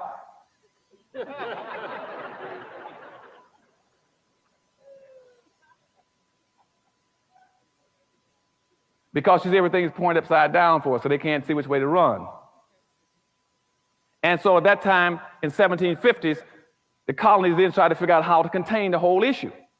So we got our controls in place, we got the social conditioning in place, and I think we got blacks pretty well what we need them. We got them nailed down. So then they then started telling England, don't send any more slaves over here to make sure it works. The Continental Congress sent all kinds of letters to England saying, don't send any more slaves to make sure our system of control works. But England said, no, I'm gonna keep sending them, we're getting rich off of it. England said, we're making a fabulous amount of money because we set up the Navigation Act in 1650, which says, I don't care what you all produce in America, it must come back to England first to be processed, and you all buy it back from us. And when you buy it back from us, we're gonna charge you 3 or 4 times the price of it. And so when England decided to have a Revolutionary War to break away from England, they didn't put that in the history book, what the real reason they want to break away from England was for. 1, because they were scared to death of black folk getting free over here and tying them with the Indians. 2, they wanted to reverse that whole shipping process, saying if we made all the products in America, we raised the cotton, the corn, the beans, the rice, and everything, why are we sending it to you and buying it back from you? So that's what the Revolutionary War was over. And plus, England was also getting rich off the slaves because, England was only paying $25 to $35 a piece for every slave they were buying on the west coast of Africa. $25 to $35 a piece.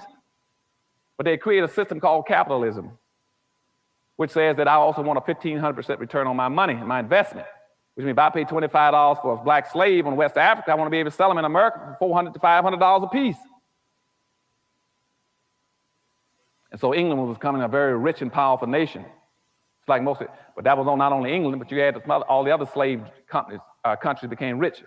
That was Portugal, Spain, England, Germany, and the Arab nations. All of them were becoming wealthy off of black folk, off a combination of 2 things, extracting the wealth out of Africa, the material wealth, and selling the human labor. And after the Revolutionary War, the first act of Congress, as soon as they set up a Congress in the United States, the first act of Congress said, let's solve this problem with the slaves. So the first thing they did was pass what they call the First Immigration Act. That says this is a white nation, and the quota on blacks coming here other than as a slave is 0. 0, zip, none, nothing. And that stayed in effect until 1966, when it was raised to 1/2 of 1%.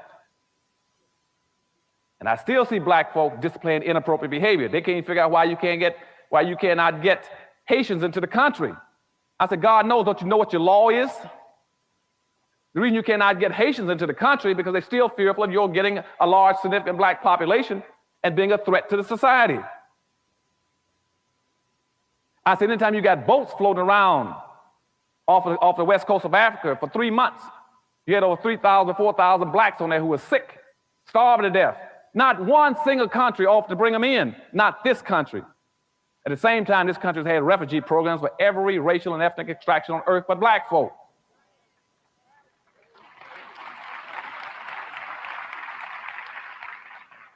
And where's our civil rights leaders?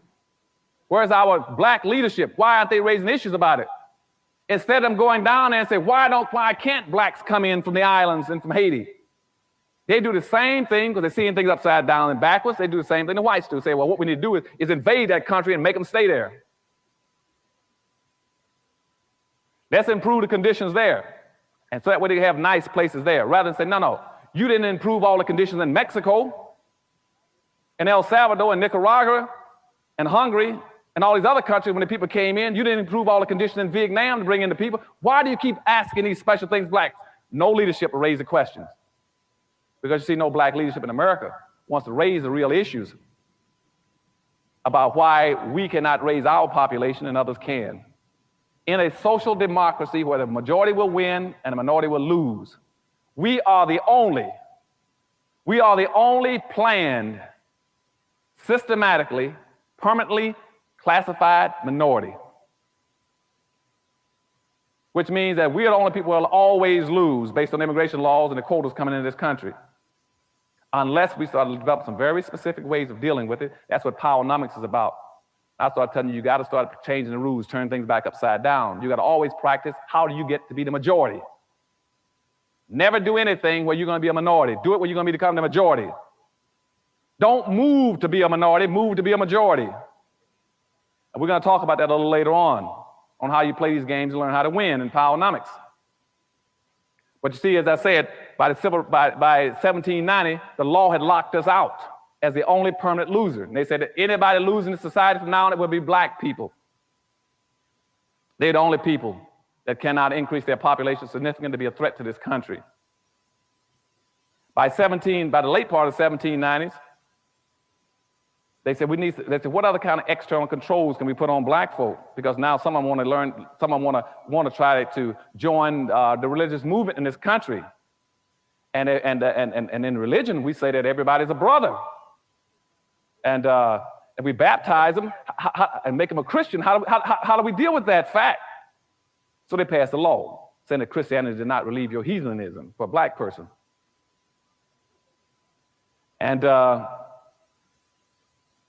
they did not want, after that time, there are few blacks that didn't go into church, but they were sitting in white churches, and they had to be monitored and watched, as I told you, because of the Diversity Act. So when the evangelical movement started moving through this country in the turn of the first of the 1800s, early 1800s, they said, we'll let blacks have their churches, but we can always also, but we must pick the ministers, and we must license the ministers. We must pick ministers that we can control.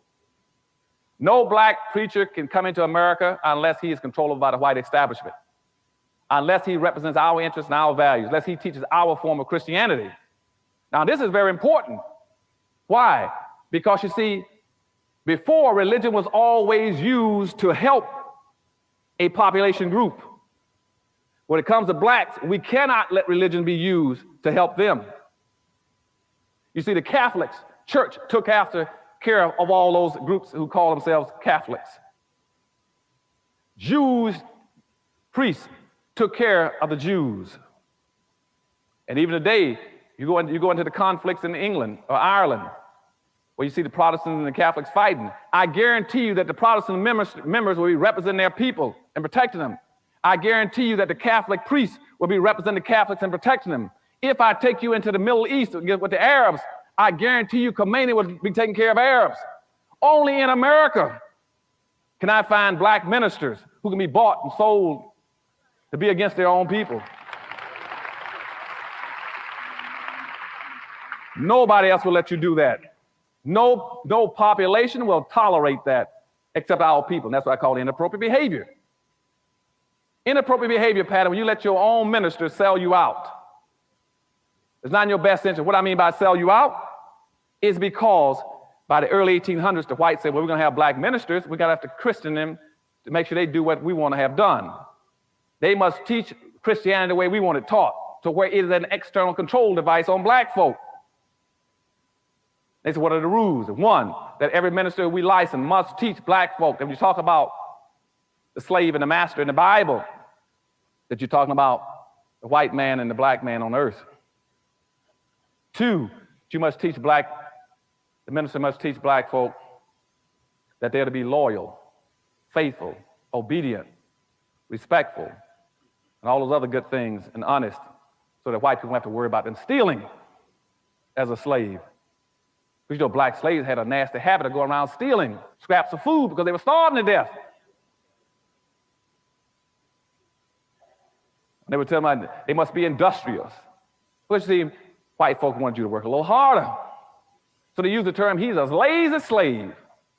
Now, anybody in his right mind got more than a third grade education would say, why would a slave want to be industrial? Why would you want to work hard as a slave? What's in it for you? Are you going to get released early? You can get a pension? Social Security or retirement? But they always got this thing about why he's a lazy slave. I even got a black writer writes about that day. Part of the problem is the blacks were lazy slaves. He should have been lazy.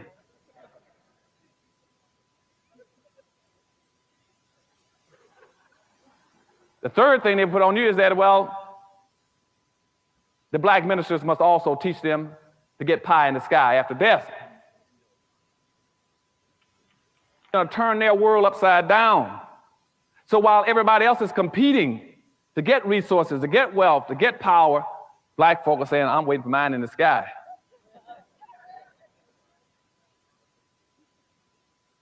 They said, well, the role model would be Jesus Christ. Jesus Christ and all the Jews were very powerful people and had money. Solomon was the richest man on earth. You go look at Matthew 23, when they start talking about the talent. But the different slaves had talents. And two of them went out and developed their talents and multiplied and made something. And one buried and hid his. Because they knew that would be that black one, to be that last one, go out and hide it.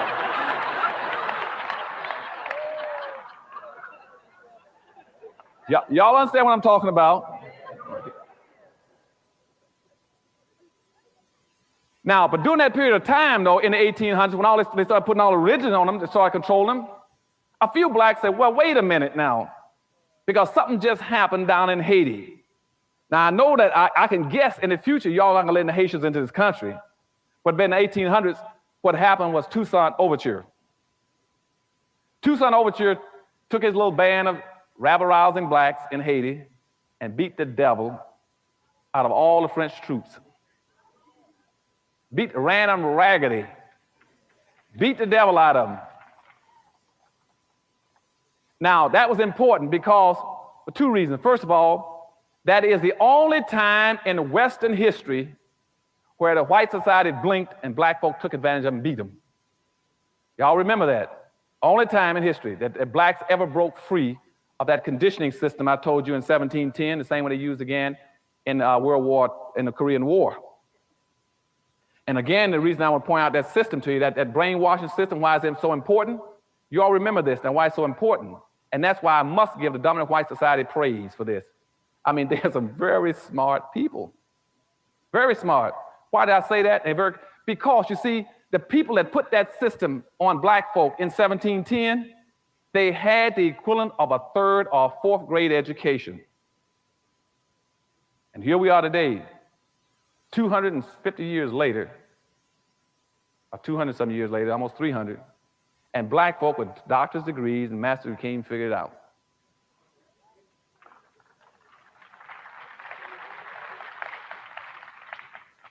Now, but little Toussaint Overture down in Haiti, he won his battle, beat him good.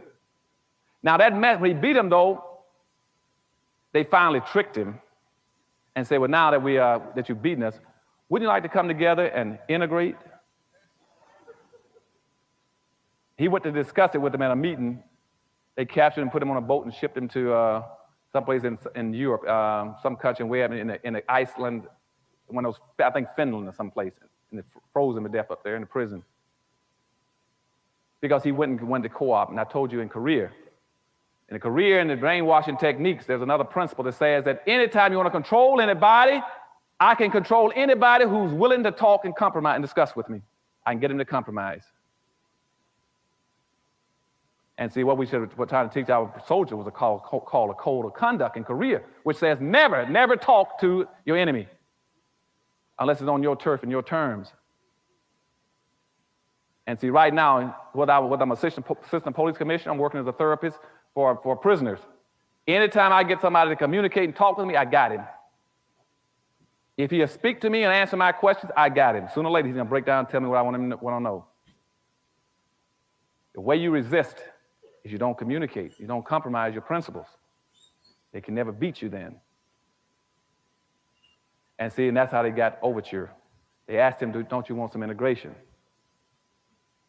Like they told our leaders the same thing. Now, there were some other blacks who jumped up and said, I'm not going to go for that okie doke. One of the first ones in 1800 was Gabriel Prosser.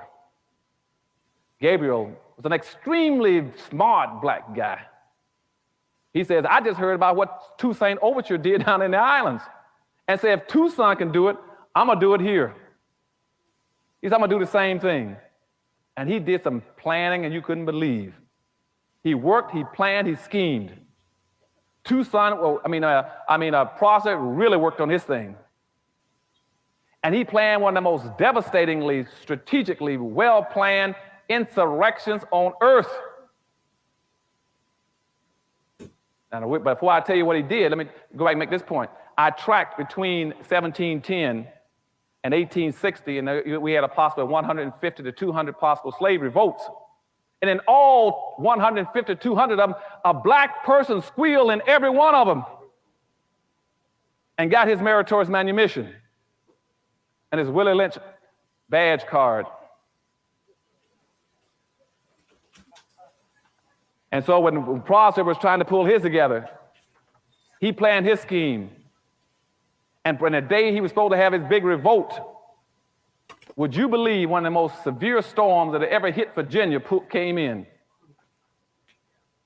and washed out most of the land and roads and bridges, and Prosper's group couldn't get together at their gathering point because they were planning on hitting three things. They were planning on taking over the penitentiary in Richmond, they were planning on taking over the armory, and they were planning on attacking the town and annihilating the town, everybody except the Methodists and the Quakers who had befriended them. And the storm struck just as they're going to assemble. And only 300 showed up, and Prosper said, well, since only 300 of us here, let's put it off until next week when the land is dry and clear. And within 3 days, a black person squealed. Prosper was arrested along with 35 of his supporters. They were executed, hanged, and heads chopped off and put on poles. But the two blacks that did the squealing, one was called Tom, the other was called Pharaoh. And I don't know, God knows it because I don't know. Why is if you name a black person Tom, you almost guess he's going to do something. Now, I don't know, and I don't mean to put down anybody here named Tom, but there's something about that name. And Pharaoh itself is not too much of an exciting name. I wouldn't trust that name either. If somebody, my mother named me Pharaoh, I know I'm in a world of trouble too. But anyway, Tom and Pharaoh turned in Prosper. They executed Prosper, chopped his head off, along with some other, and hung him up on poles. But the thing that became very important in that case, though, was that the town was really fearful because they found out from rumors that Prosper had lined up somewhere between 5,000 and 50,000 slaves. The whites all through Virginia, North Carolina, South Carolina was paralyzed. Their mouths fell open, their eyes they popped, and they said, something is wrong. You mean tell me we put a conditioning system on black folk where we turn everything upside down? And this black guy was able to do the impossible without an education? Something is wrong with our system. What's wrong? And I'm serious, this was a big issue. They had to find out how does one black guy get together as a slave and have something between 5,000 and 50,000 blacks ready to fight, and had not been for a storm, they'd have taken over the country. And finally came out through another rumor, speculations, that what it was that he had beat the symbolism. To show you how important symbols are, that's why I keep telling about powernomics. To get out of your system, sometimes you're lost. You look up at a mountain, you look up at a peak, you look for the Penobscot building or the Empire State Building, you find your symbol, and you can find your direction. And what that black Prosper done, he looked at the state seal. The state of Virginia had a seal where it had a white man lying prostrate and a black man's foot on his chest. White and the black guy was called, and then in the seal it said Verticus overcomes Tyrannus. And that black man had used that seal as his motivating force, his guiding light for his people. And when whites found that out, immediately they changed the Virginia seal and said, get rid of that seal fast. And put up guards around the Capitol to make sure it didn't happen again. And that was in 1800. By 1821, another black named Vesey got equally as concerned. He had heard about it. He said he's going to try it in South Carolina and try another revolt. But Vesey says up front, Vesey organized his group. He walked around, he was a free black. He got free because he bought his own, paid $600 and freed himself. He won money in a lottery. But he's very upset because he couldn't buy his children out of slavery. So Vesey would walk through the town in Charleston, South Carolina, telling black folk, get that hump out of your back, straighten up, be respectful, take care of your own people, look out for your own people, quit trying to worry about everybody and look out for yourselves. And Vesey he was a big man too, a big broad man. He said, I'll break your back if I catch you bending over. And he planned an insurrection. And he called something like about 300 to 500 together to take over Charleston, South Carolina. But he told them up front, he said, let me tell you all something. He says, if I catch one black in this group trying to get meritorious manumission, he said, I'm going to snap your neck like a twig.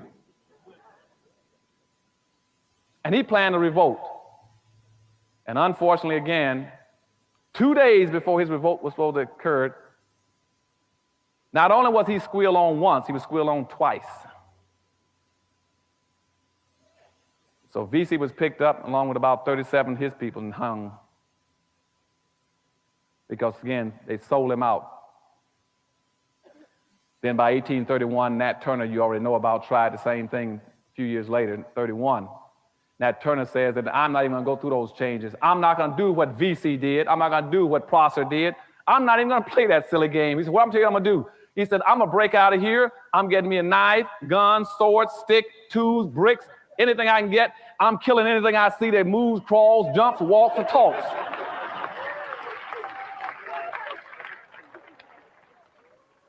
That's exactly what I'm quoting him. He says, I'm the rod and staff of God. I'm not playing these silly games. I'm tired. And so Turner started walking, saying he was a sword and the voice of God. He said, I'm going to kill anything I see moving. He killed 55 people, including his own master. And then the country got petrified again and sent the army in looking for him.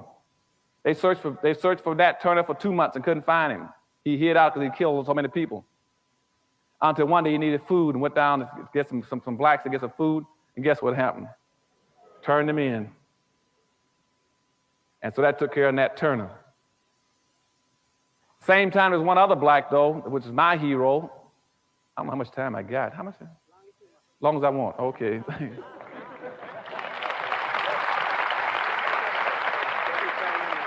Okay, thank you.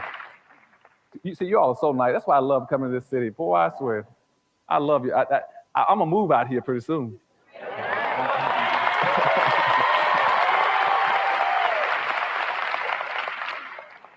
But my hero is John Horse.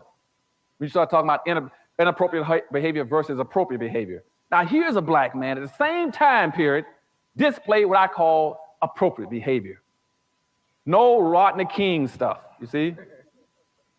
John Horse was a runaway slave who would also run off to Florida in the early 1800s in the same period when VC and Turner and the rest of them were trying to revolt. John Horse was a big, burly, strong black man. He ran off to Florida. Contrary to what you hear all the time in the media about the Underground Railroad, all blacks trying to get north, get to the promised land. That's a part of that myth. Most blacks weren't that dumb. Why would they want to go all the way across go to the north 1,000 miles to a hostile white country when they could run off to Florida, which is Spanish territory, 20 miles away or 2 feet away? So some of the smarter blacks of our relatives ran off to Florida because that was Spanish territory. And they got down and they interbred and intermixed with the Seminoles. Now, you all might ask me why about the Seminoles. Now, Seminoles were also against blacks, a lot of them, but a lot of them were not. Seminoles were the most receptive Indians to do anything with blacks in the country. Why? Because you see, the word Seminole means runaway slave. Okay? And they were also runaways. They interbred with blacks. They were a mixture of blacks. So they were very receptive to black folk. And so they started fighting in that area to fight the United States because the United States, they want to go down there and try to get the slaves back. And that's what they were sending General Andrew Jackson to Florida for, to get the slaves. Because you see, blacks down there were coming across the border periodically with the Indians, raiding and killing whites and getting their people free. Now, why is that important? Because you see, when I talked about early inappropriate behavior in Africa, the reason they enslaved black folk originally was because our leaders in Africa had given the impression that I don't care about other black folk. And they hauled all those blacks around the world because they knew in their hearts they would never see a shipload of Africans coming to get them back. They never suspected that Africans would come to save Africans. But that's why they didn't try to enslave Indians, because they knew if they didn't enslave Indians, Indians would come get their people. But they knew that black leadership in Africa had already said, you can have them, I don't want them, I won't come to get them. And so when the blacks went off into the South, in Florida, they were coming across the border, raiding those plantations along Alabama and the Georgia border there, South Carolina border, taking their people, taking them back to down to Florida, getting them free. But John Horse was a leading hero to me. Now this black hooked up, he became sort of like the the second in charge in Florida. The chief at that time, through the 1820s and 1830s, was a chief named Osceola. Osceola had about 3 sons that were very active, also fighting white intrusion into Florida to get the slaves back. His number 1 son was a white, a mixture of black and white. His name was Wildcat. And Osceola himself, if you all don't know it, Osceola was married to a black woman. You might see Osceola's pictures in all the museums as an Indian. They don't ever tell you that he was married to a black woman and had a mixed group. And he married to a black woman. His black woman's name was Morning Dew, if you're interested in knowing it. Morning Dew was the one, and that's what triggered the Seminole Wars. They don't tell you that in the history books either. So going back and forth down there, they were trying to get the Indians back. Trying to get the slaves back from the Indians. And they kept sending the federal troops in there. And Andrew Jackson was one of the primary generals that always wanted to go out there and fight Indians. He loved to fight Indians. He's known as the Indian fighter. And that's why you have Jacksonville, Florida.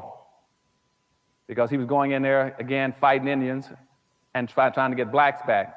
And on the Chattahoochee River, right outside Tallahassee, they had a fort there called Fort Negro, where most of the blacks were living, staying there. And they sent the federal troops down there to get the slaves back.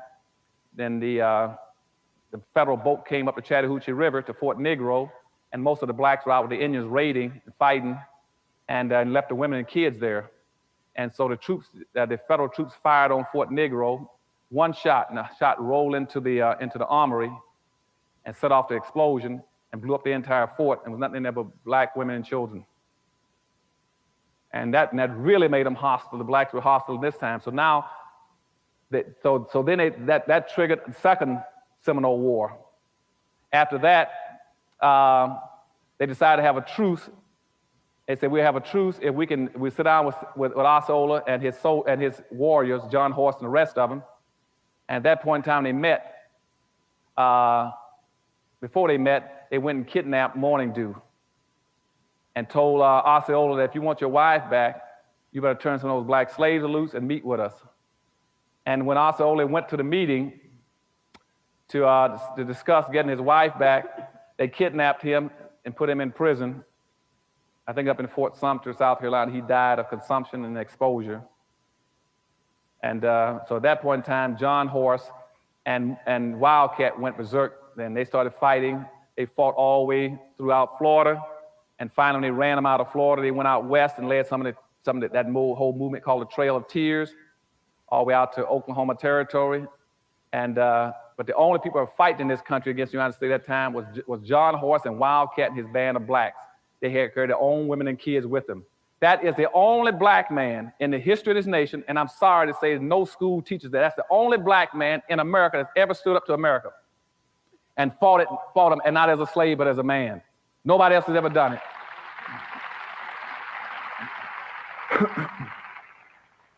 John Horse fought the United States for 50 years. They fought him all out west.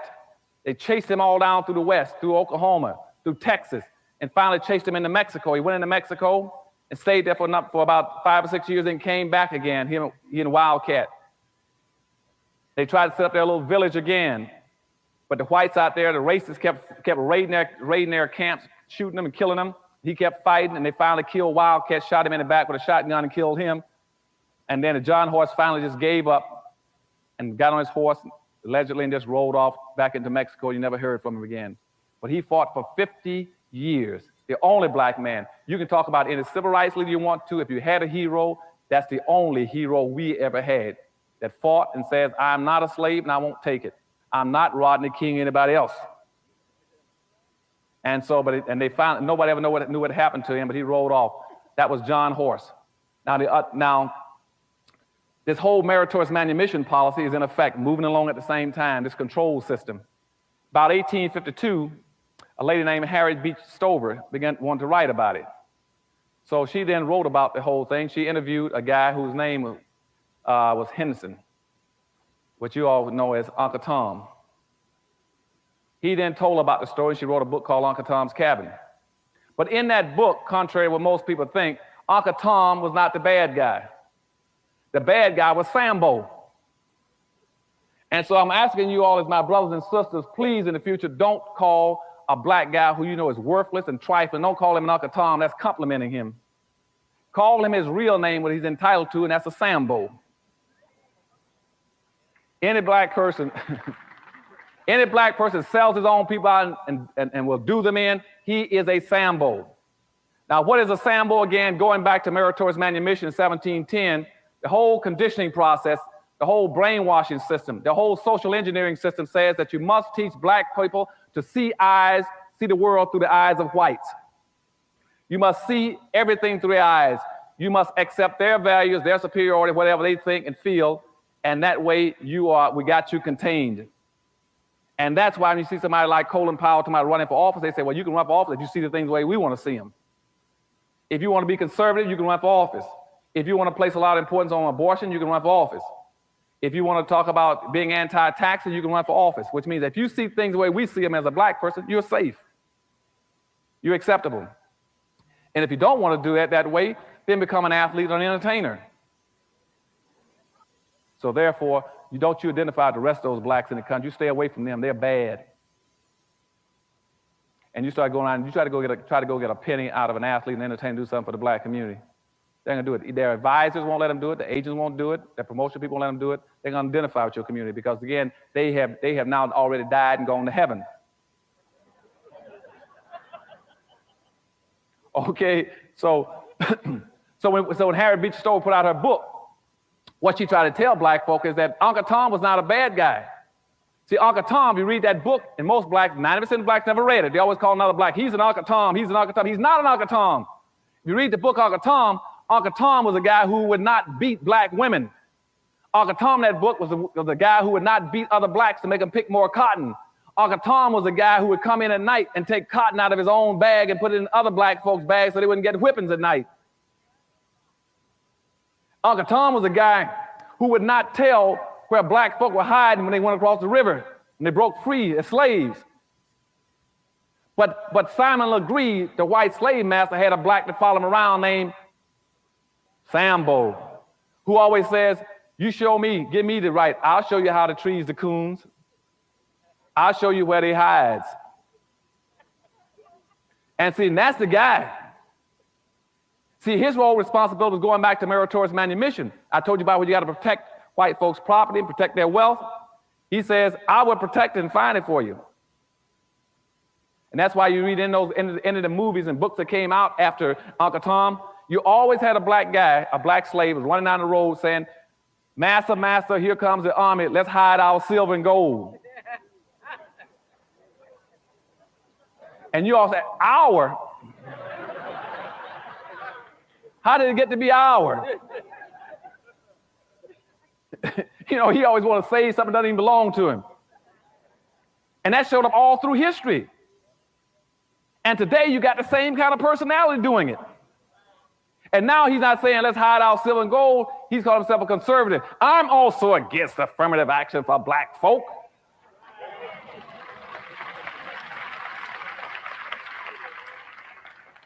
I'm against quotas. I'm against preferential treatment. Even had one running around talking about he wanted to pass a law to stop black folk from discriminating against whites. You still got that kind of personality that always wants to protect something, protect the strong. You always got that kind of Sambo personality. And nowadays, the best way to get rich is to say, I'm gonna practice that masters gold and silver, and I'm gonna be against them black folk. I guarantee I can get you a radio talk show. I can get you a television show. I can even get you an appointment to the Supreme Court. Okay?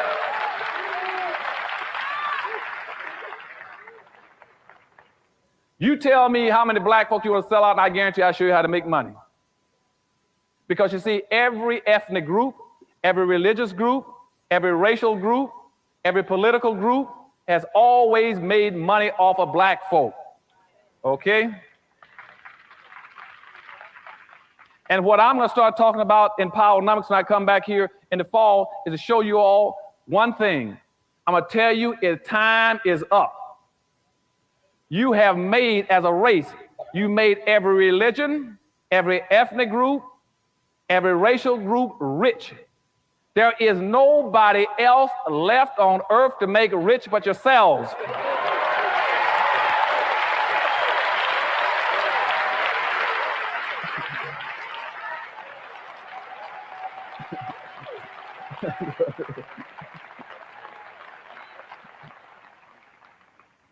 So that's all left. We got to do it for ourselves now. So don't give me this stuff about Dr. Anderson. That's the reverse discrimination. We are anti. You ain't anti nobody. You already made everybody rich.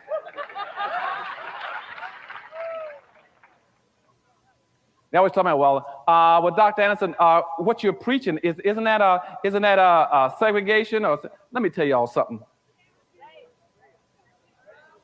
Starting again, back in 1850, blacks got hung up on that same mess, you know? By 1850, after Harriet Beecher Stover put out her book, here comes Frederick Douglass. He's going to take one path. He's going to go back now and try to pick up becoming an integrationist. He becomes an integrationist, taking that, he wants, well, since they excluded us in 1638, saying we should never be permitted to enjoy the fruits of white society, let's be integrationists and civil rights people. Let's make them let us in. So they started that top strand called integrationists, which will run Frederick Douglass, Booker T. Washington, then up to all your civil rights leaders and Martin Luther King and that whole group, all the way down the line to even your present day civil rights groups. They keep saying, we want access to whatever you own. We want to be included in whatever you own. Now you got another group that started after the book with Harriet Beecher Stover. They said they want to be segregationists. Then you got the more strongly willed persons like W.B. Du Bois. Then you got Martin Delany. You got Marcus Garvey. Then you got Malcolm X and Elijah Muhammad. They were going the other way saying, no, we want our separate stuff. Now, what I say by myself, and I know a lot of people might get upset when I say it, both groups were right and both groups were wrong. What I say is that it is not about integration. The issue is not segregation. The issue is congregation. It means aggregating. What it is called functional pluralism, which means we are not trying to integrate, we're not trying to segregate. No other group comes here and says, I want to integrate and segregate. What they're saying is that if I come together and concentrate as a people, concentrate my power and my wealth and my resources, I can compete. That's what they're talking about.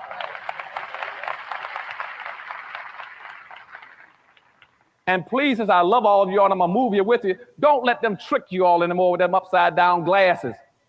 They used to ask me that during integration about Dr. Anderson. Now, hold it. Now, you're at the governor's office in Florida. You represent the whole state in education. Now, what do you want during integration? You got Malcolm X talking about segregation. You got Martin Luther King talking about integration. Why don't you all make up your mind? Which do you want? I said, I don't want either one.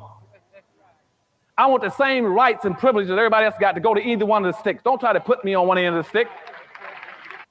Answer. Because you are that, you are capable. You are gifted and you are so unique. All of the things that you may hate about yourself are your strengths.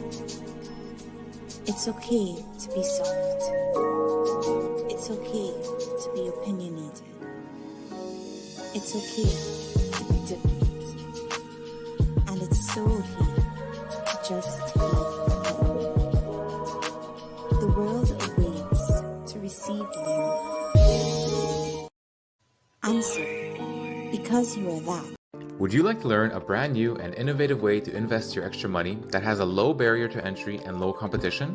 What if I told you that it is a guaranteed method to get up to 18 to 20% return on your investment? Tax lien and deed purchasing is the only way to get into the real estate market through the back door. No credit and no loans needed. This method isn't commonly taught, and therefore the competition is very low, for now. Put together a 14-hour info-packed course which will teach you everything you'll need to know to get started. Learn at your own pace, step-by-step guided video and aids to start you on the TLC deed investment process.